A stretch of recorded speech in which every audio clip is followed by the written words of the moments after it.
மல்லர் நாகரிகம் செந்தூர் முருகனுக்கு பாரம்பரிய நெற்கதிர் வழிபாடு. ஸ்ரீவைகுண்டம் அருகில் உள்ள திருச்செந்தூர்பட்டி கிராமத்தில் தேவேந்திரகுல வேளாளர் முக்கிய நபர்களுக்கு பரிவட்டம் கட்டும் விழா நடந்தது.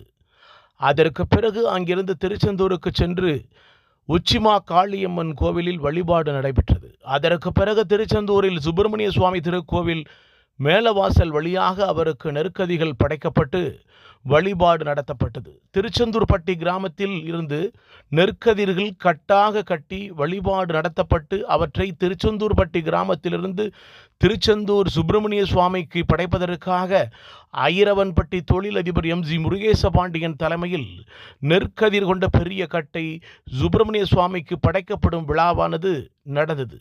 இந்த விழாவில் 300க்கும் மேற்பட்ட தேவேந்திரகுல வேளாளர்கள் கலந்து கொண்டனர். இதில் வரலாற்று ஆசிரியர்கள், எழுத்தாளர்கள், ஆசிரிய பெருமக்கள், தொழிலதிபர்கள் போன்றோர் கலந்து கொண்டனர். இந்த விழாவிற்கான ஏற்பாடுகளை திருச்செந்தூர்பட்டி முக்கிய பிரமுகர் செல்லப்பா ஏற்பாடு செய்திருந்தார்.